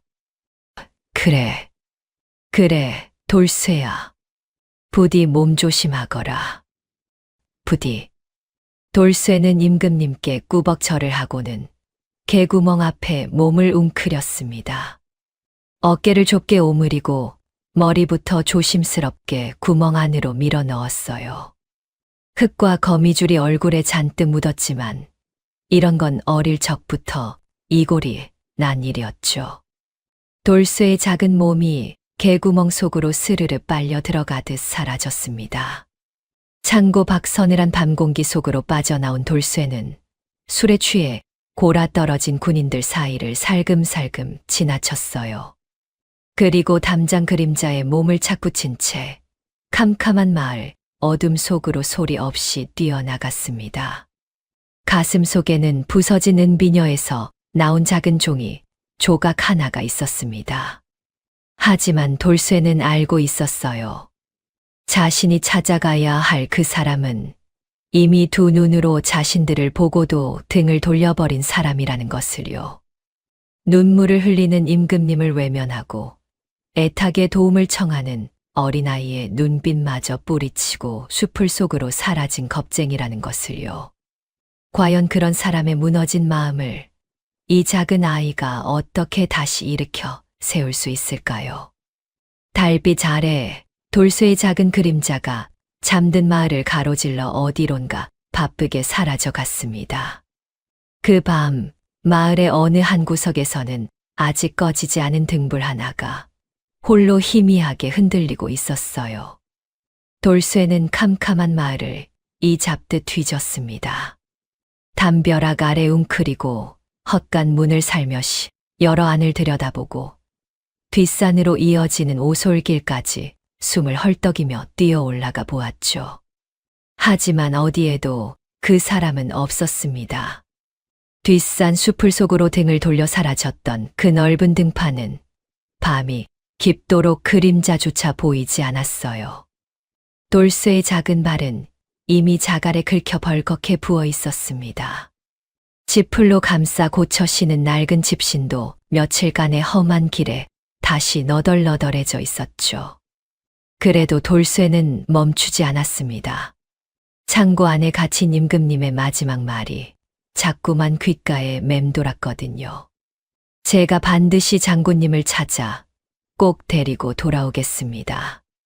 그렇게 약속을 했으니까요. 돌쇠는 마을 어귀 큰 느티나무 밑에 주저앉아 가쁜 숨을 골랐습니다. 온 마을이 죽은 듯 잠들어 불빛 하나 없이 캄캄했어요. 개 짖는 소리도 끊긴 지 오래였죠. 이 넓은 어둠 속 어디에서 그 큰 사람을 찾는단 말인가. 돌쇠의 어깨가 저도 모르게 축 늘어졌습니다. 바로 그때였어요. 돌쇠의 눈이 문득 한 곳에 멎었습니다. 온 마을이 새까맣게 잠든 그 어둠 속에서 오직 한 곳. 마을 끝자락에 낮게 웅크린 낡은 주막 한 채. 그 삐뚤어진 문틈으로 등불 하나가 희미하게 흔들리고 있었던 겁니다. 이 밤중에 홀로 깨어있는 불빛이라니. 돌쇠는 벌떡 일어섰습니다. 부은 발의 아픔도 잊은 채 그 등불을 향해 조심조심 걸음을 옮겼죠. 가까이 다가갈수록 주막 안에서 흐릿한 소리가 새어나왔습니다. 술잔을 내려놓는 둔탁한 소리. 그리고 무언가를 삼키듯 낮게 흐느끼는 소리. 돌쇠는 낡은 문 앞에 서서 잠시 숨을 멈췄습니다. 그리고 천천히, 아주 천천히 문을 밀었어요. 삐거덕. 문이 열리자 등불 아래 홀로 앉은 커다란 뒷모습이 보였습니다. 흙 묻은 무명옷을 걸치고 헝클어진 머리를 늘어뜨린 채 술상 앞에 웅크리고 앉은 남자. 강무형 장군이었습니다. 그 넓던 어깨가 지금은 산이 무너진 듯 앞으로 굽어 있었어요. 손에 든 술잔은 절반쯤 비어 있었고 상 위엔 이미 텅 빈 술병 서너 개가 나뒹굴고 있었죠. 장군은 문이 열린 줄도 모르고 술잔에 대고 혼잣말을 중얼거렸습니다. 내가 또 도망쳤어. 목소리가 잔뜩 잠겨 있었습니다. 그 어린 것이 그 눈으로 나를 봤는데, 살려달라고 도와달라고 나를 봤는데 내가 그 눈을 외면했어. 장군의 손이 부들부들 떨렸습니다. 술잔 속 술이 잔물결을 일으켰죠. 나는 겁쟁이다. 전쟁터에서 부하들을 죽인 것도 모자라 이젠 어린아이 하나도 못 지키는 천하의 몹쓸 겁쟁이야. 돌쇠는 그 뒷모습을 말없이 바라보았습니다. 한때 나라의 이름난 장수였다던 사람. 만 명의 적군 앞에서도 눈 하나 깜짝 안 했다던 그 강무형이 지금은 다 부서진 항아리처럼 술상 앞에 무너져 있었어요. 돌쇠는 그 등을 보며 이상하게도 화가 나지 않았습니다. 미워하려던 마음이 그 흐느낌 앞에서 스르르 녹아버렸던 거죠. 돌쇠는 소리 없이 다가갔습니다. 장군은 인기척을 느끼고 흠칫 고개를 돌렸어요. 흐린 눈으로 어린 소년을 알아본 순간 장군의 얼굴이 하얗게 질렸습니다. 너는 그때 그 아이가 돌쇠가 붙잡혀 끌려가던 자신이 외면했던 바로 그 아이였으니까요. 장군은 죄인이라도 된 듯 몸을 움츠렸습니다. 무슨 말이라도 해야 했지만 입만 뻐끔거릴 뿐 아무 소리도 나오지 않았죠. 돌쇠는 아무 말도 하지 않았습니다. 그저 품속에서 조심스레 무언가를 꺼냈어요. 부서진 은비녀 속에 숨어있던 작고 낡은 종이 조각. 손때가 묻고 구겨진 그 쪽지를 돌쇠는 두 손으로 공손히 받쳐들어 장군의 손에 쥐어주었습니다. 장군의 흐린 눈이 그 종이를 내려다보았습니다. 이게 무엇이냐? 돌쇠는 대답 대신 그저 고개를 끄덕였습니다. 펴보시라는 뜻이었죠. 장군은 떨리는 손으로 구겨진 종이를 천천히 펼쳤습니다. 등불을 가까이 끌어당겨 흐릿한 글자에 눈을 가져다 댔어요. 그 순간 술에 취해 개슴츠레하던 장군의 눈이 조금씩 커지기 시작했습니다. 그 낡은 종이에는 눈에 익은 필체로 이렇게 적혀 있었습니다. 그대가 어디에 있든 나는 그대를 믿는다. 장군의 손이 우뚝 멈췄습니다. 그것은 오래전 임금님이 몸소 남긴 글이었어요. 전쟁이 끝나고 세상이 어지러워질 것을 미리 알았던 임금님이 언젠가 이 장군을 다시 찾을 날을 위해 어머니의 유품 속에 몰래 숨겨두었던 마지막 말. 절대 몸에서 떼지 않던 비녀 속에 넣어 오직 강무형 한 사람을 위해 간직해 온 믿음이었죠. 버림받았다고 생각했던 그 임금이, 두 눈으로 외면했던 그 아이를 보낸 그 임금이 여전히 이 무너진 겁쟁이를 믿고 있었던 겁니다. 믿는다니. 장군의 목소리가 갈라졌습니다. 나 같은 겁쟁이를, 부하들을 다 죽이고 도망친 나를 아직도 믿는다고. 종이를 쥔 두 손이 걷잡을 수 없이 떨렸습니다.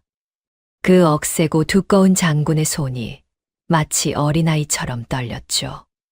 그리고 마침내 오래도록 참았던 눈물이 그 굵은 뺨을 타고 후드득 떨어져 내렸습니다. 술상 위로, 낡은 종이 위로 뜨거운 눈물이 뚝뚝 떨어졌어요. 미안하다. 미안하다. 이 못난 것을 믿어주다니. 장군은 두 손으로 얼굴을 감싸며 어깨를 들썩였습니다.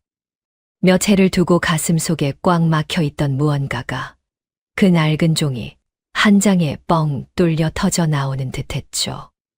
돌쇠는 그 옆에 조용히 서 있었습니다. 한참을 흐느끼던 장군이 문득 손을 내려 돌쇠를 바라보았어요. 벌겋게 부은 발, 너덜너덜해진 집신, 며칠을 굶주려 홀쭉해진 볼. 그런 작은 몸으로 창고를 빠져나와 이 밤중에 홀로 자신을 찾아온 아이. 너는 나를 원망하지 않느냐? 장군이 물었습니다. 나는 너를 외면했다. 너의 그 눈빛을 보고도 등을 돌렸어. 그런 나를 어찌 다시 찾아왔단 말이냐. 돌쇠는 잠시 장군을 올려다보다가 조그맣게 입을 열었습니다. 소인은 낡고 부서진 것들을 많이 봤어요. 장군이 눈을 껌뻑였습니다. 길에 버려진 집신도, 다 망가진 항아리도, 아무도 안 쓰는 낡은 것들이요.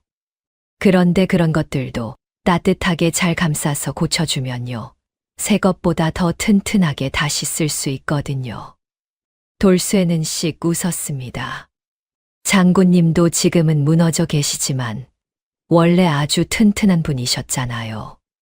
조금만 다시 감싸드리면 다시 일어나실 수 있어요. 소인은 그걸 믿어요.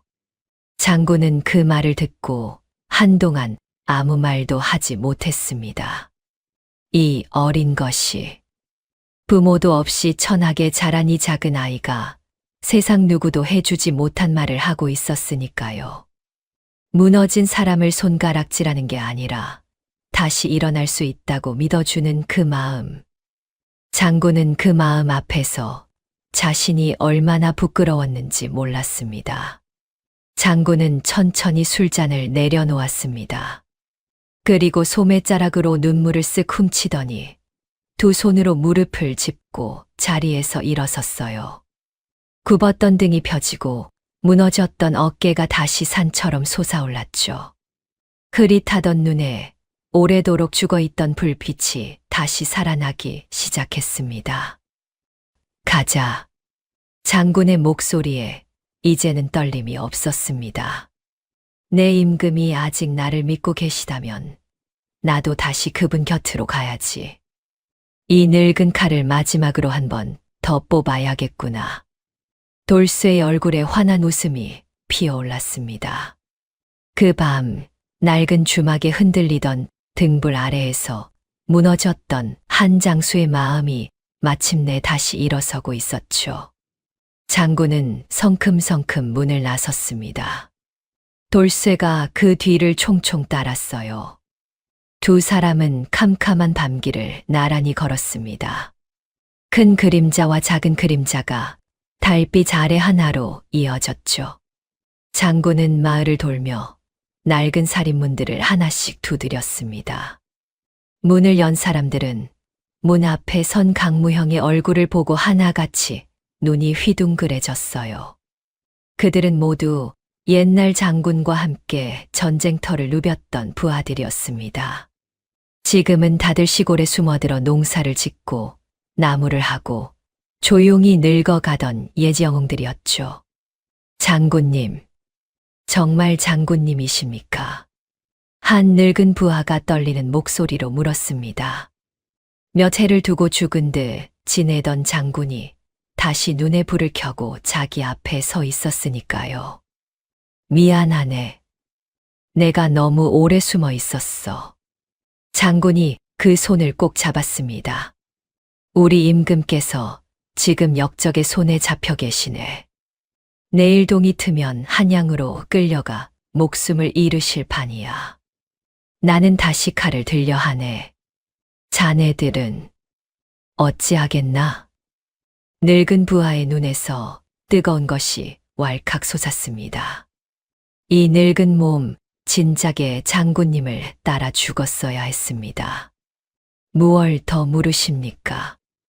앞장서 주십시오. 그렇게 한 사람, 또 한 사람. 마을 곳곳에 흩어져 살던 옛 영웅들이 어둠 속에서 소리 없이 모여들었습니다. 낫을 든 사람, 도끼를 든 사람, 부러진 옛 칼을 챙겨 든 사람. 다들 나이 들고 세월에 지쳤지만 눈빛만은 옛날 그 전쟁터의 그것이었죠. 그런데 문제가 하나 있었어요. 한자리에 모인 사람들이 손에 든 무기를 보니 하나같이 낡고 부러져 있었던 겁니다. 오래 쓰지 않아 녹슨 칼, 이가 나간 낫, 자루가 부러진 도끼. 이런 것들로 최형욱의 잘 훈련된 군대와 맞선다는 건 맨손이나 다름없어 보였습니다.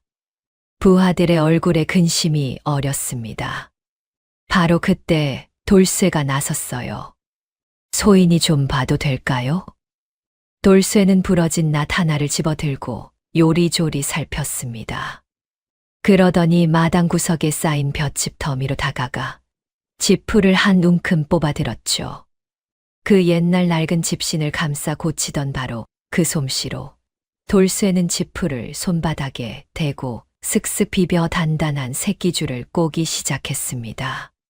작은 손이 어찌나 야무진지 부하들이 눈을 떼지 못했어요. 돌쇠는 부러진 낱날을 튼튼한 나무 막대에 대고 꼰 새끼줄로 칭칭 감아 단단히 묶었습니다. 몇 번을 돌려 감고 매듭을 꽉 조이니 흐느적거리던 낫이 어느새 서슬퍼런 창처럼 변했죠.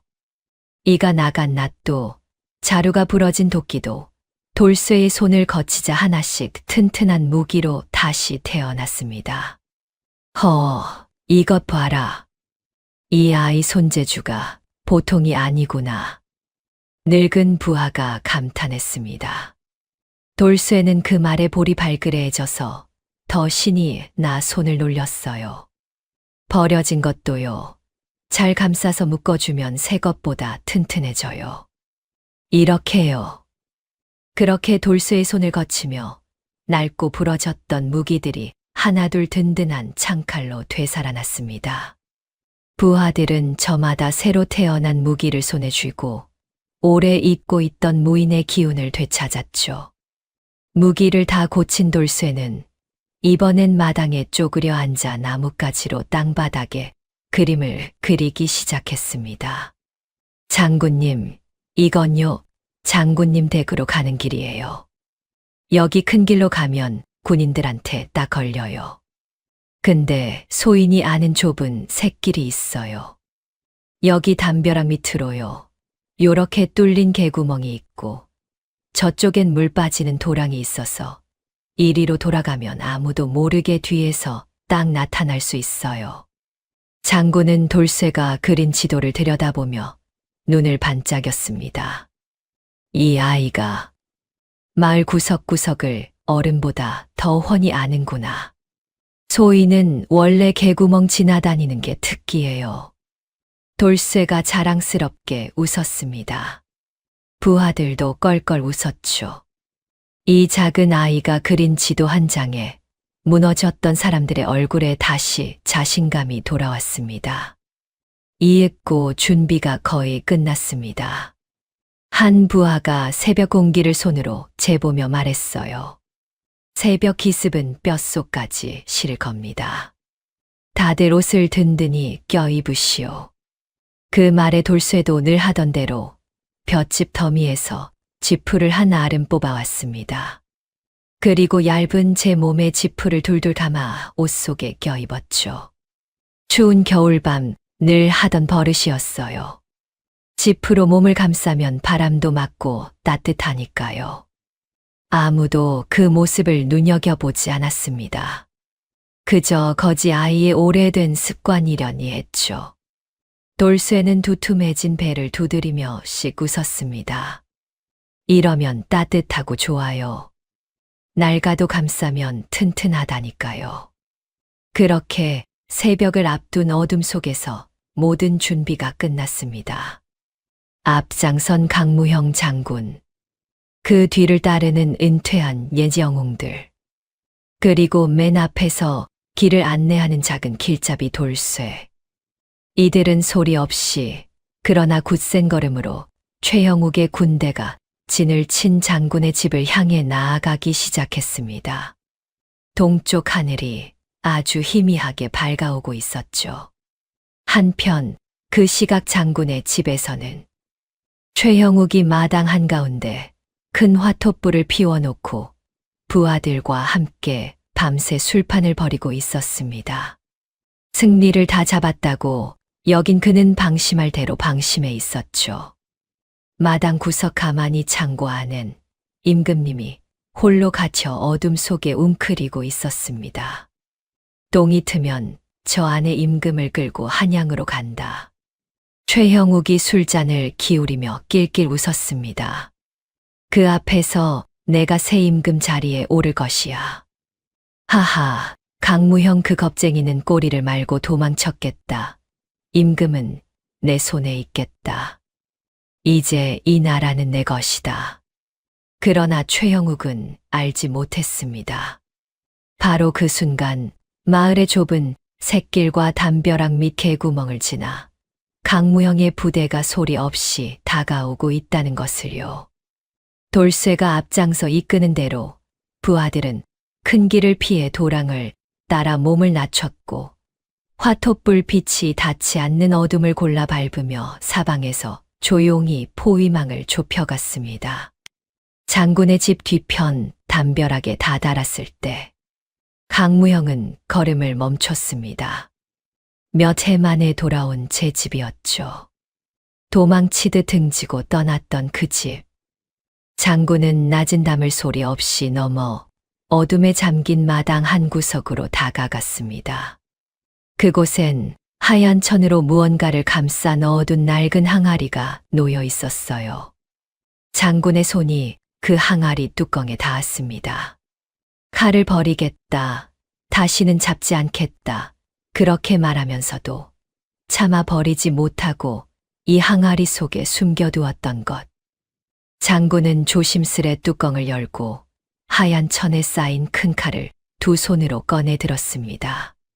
천을 풀자 오래도록 잠들어 있던 칼날이 새벽빛을 받아 서늘하게 빛났죠.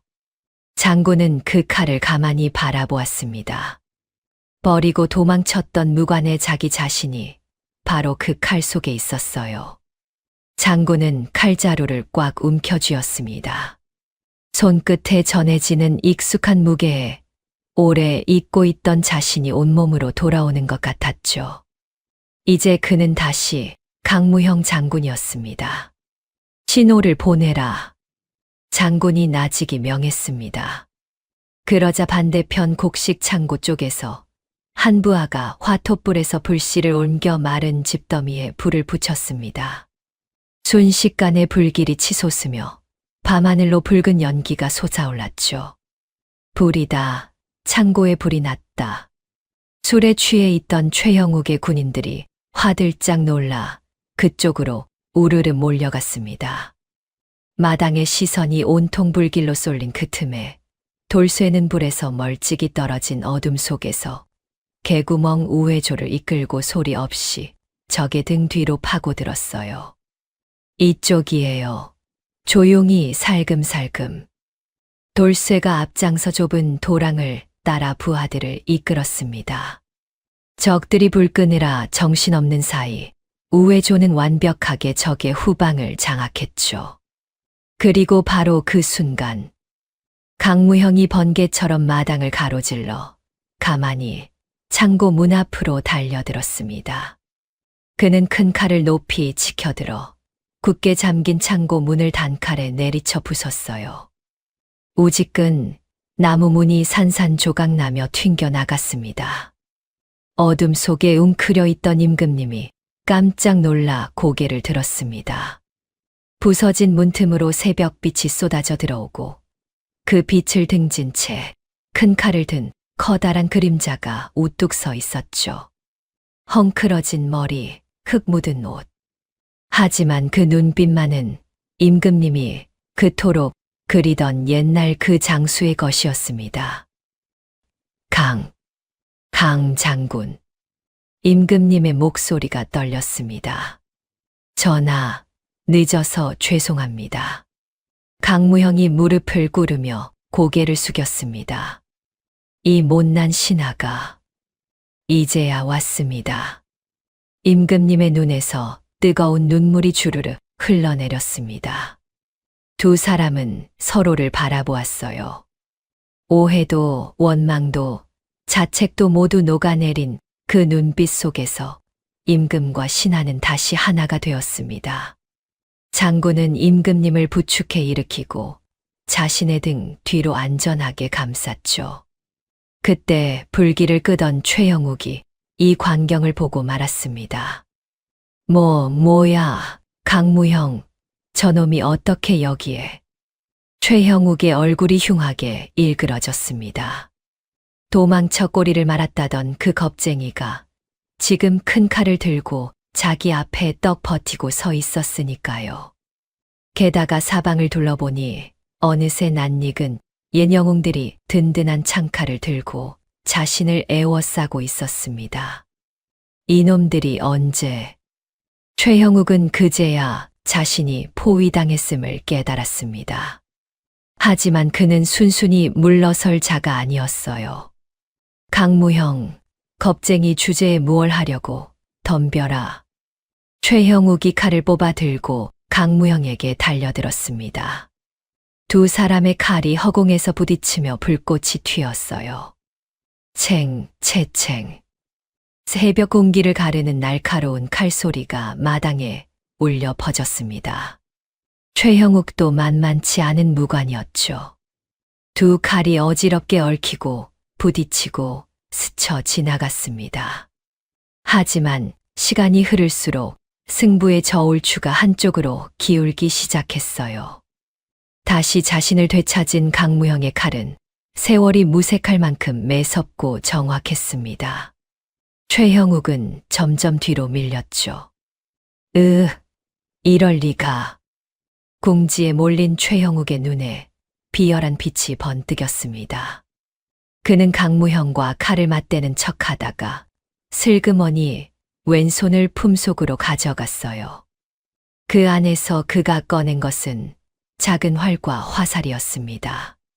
정정당당한 승부를 포기한 그는 화살 끝을 강무형의 등 뒤에 선 임금님에게로 겨누었죠.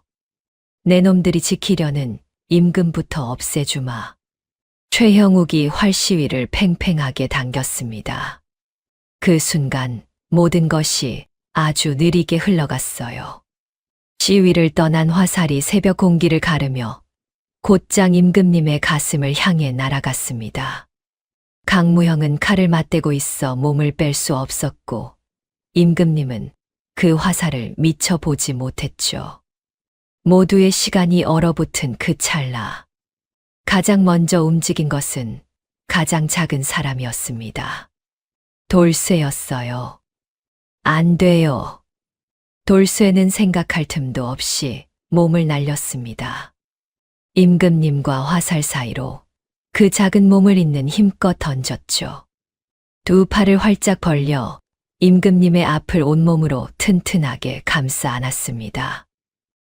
퍽! 화살이 돌쇠의 가슴팍에 깊이 박혔습니다. 돌쇠의 작은 입에서 짧은 신음이 새어 나왔어요. 그리고 돌쇠는 힘없이 그 자리에 고꾸라졌습니다.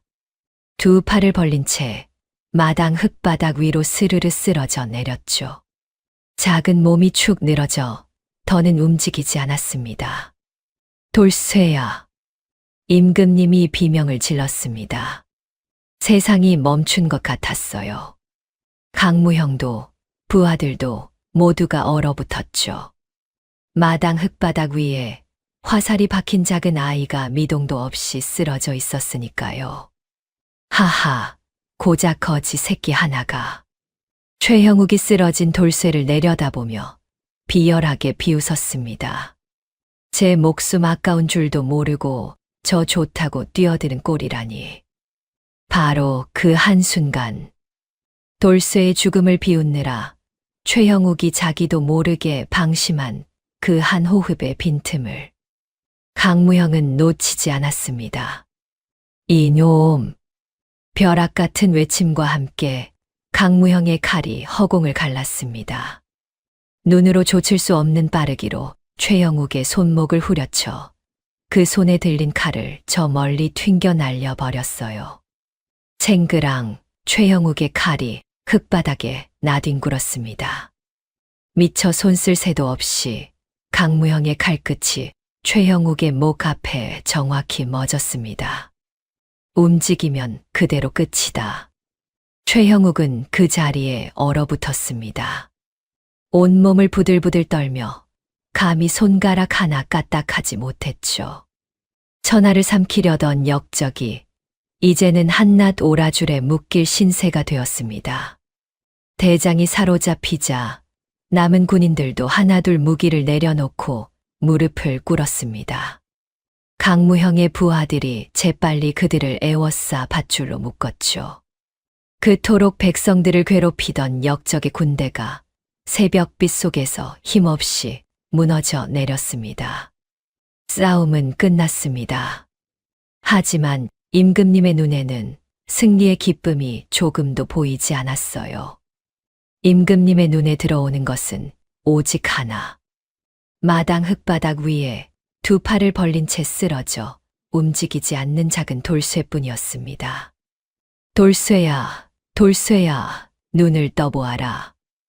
임금님은 비틀거리며 달려가 쓰러진 돌쇠를 두 팔로 끌어안았습니다. 작은 몸은 축 늘어져 있었어요. 가슴팍엔 화살이 박혀 있고 얼굴은 창백했죠. 임금님은 그 작은 몸을 부둥켜 안고 하늘이 무너져라 오열했습니다. 이 낡고 작은 몸으로 나를 감싸 나라를 구해놓고 아, 내가 또 너를 잃는구나. 내가 무슨 임금이란 말이냐. 이 작은 아이 하나도 지키지 못하는 내가. 임금님의 눈물이 돌쇠의 흙 묻은 뺨 위로 뚝뚝 떨어졌습니다. 강무형도 늙은 부하들도 모두 고개를 떨구었어요. 방금 큰 싸움에서 이겼건만 아무도 기뻐하지 못했습니다. 온 마당에 무거운 침묵과 슬픔만이 내려앉았죠. 이 어린 것이 세상 누구보다 착하고 용감했던 이 작은 아이가 임금 대신 화살을 맞고 떠나버렸으니까요. 임금님이 돌쇠의 이름을 부르며 흐느끼던 바로 그때였습니다. 콜록. 아주 작은 기침 소리가 들렸습니다. 임금님이 흐느낌을 뚝 멈추었어요. 돌쇠에 감겼던 한쪽 눈이 슬며시 떠졌습니다. 돌쇠야? 돌쇠는 흐릿한 눈으로 임금님을 올려다보더니 창백한 입가에 힘없이 미소를 지었습니다. 소인은 낡아도 감싸면 튼튼하다. 하지 않았습니까? 임금님이 눈을 크게 떴습니다. 돌쇠의 가슴팍을 살펴보니 화살은 옷 속에 둘둘 감아둔 두툼한 지풀 뭉치에 깊이 박혀 있었어요. 새벽 추위를 막으려 몸에 감았던 그 집 뭉치가 두툼한 방패가 되어 화살을 막아준 겁니다. 화살은 짚을 뚫고 어깨를 살짝 스쳤을 뿐 급소를 아슬아슬하게 비껴갔던 거죠. 아무도 눈여겨보지 않았던 거지 아이의 낡고 하찮은 습관. 바로 그 습관이 임금의 목숨과 제 목숨을 함께 구해낸 것이었습니다. 으하하, 살았구나. 우리 돌쇠가 살았어. 임금님이 웃다가 울다가 돌쇠를 와락 끌어안았습니다. 강무형도 부하들도 그제야 참았던 눈물을 터뜨리며 환하게 웃었어요. 무거웠던 마당에 봄볕처럼 따뜻한 웃음과 눈물이 한꺼번에 번져나갔습니다. 소인, 조금 아파요.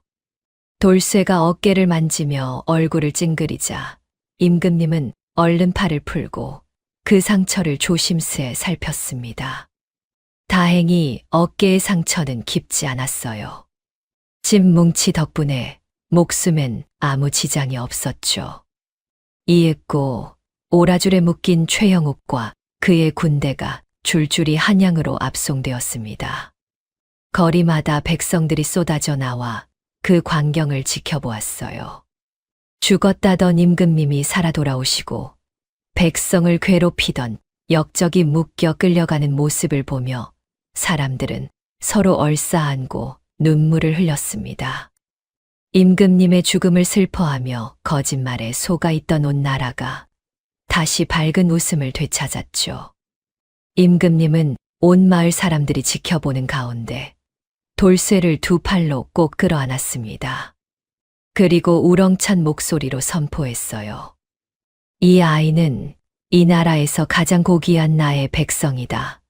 겉은 낡고 천해 보여도 이 아이의 마음은 그 어떤 비단보다 귀하고 그 어떤 황금보다 따뜻하다. 나는 이 작은 백성에게 목숨을 비쳤고 이 나라는 이 아이에게 은혜를 입었다. 백성들의 함성이 하늘을 찔렀습니다. 돌쇠는 임금님의 품에 안겨 어리둥절한 얼굴로 눈만 껌뻑였어요. 부모도 없이 늘 세상에 쓸모없는 존재라고 여기며 외롭게 살아온 아이. 그런 돌쇠가 태어나서 처음으로 이 넓은 세상에서 가장 소중한 사람이 되어 있었습니다. 임금님은 돌쇠의 손을 잡고 강무형 장군을 바라보았습니다. 장군, 이제 나와 함께 그리고 이 아이와 함께 한양으로 갑시다. 무너졌던 나라를 다시 세우고 백성들이 마음 놓고 웃을 수 있는 세상을 함께 만들어 봅시다. 강무형이 큰 칼을 내려놓고 임금님 앞에 깊이 고개를 숙였습니다. 이 목숨, 이제 전하와 백성을 위해 다 바치겠나이다. 세 사람은 나란히 한양을 향해 발걸음을 옮겼습니다. 큰 사람과 조금 큰 사람과 아주 작은 사람. 그 세 그림자가 아침 햇살 속에서 하나로 이어져 밝아오는 길을 따라 나아갔죠. 그리고 세월이 흘러 아주 넓고 따뜻한 한양 궁궐의 어느 방 안이었습니다.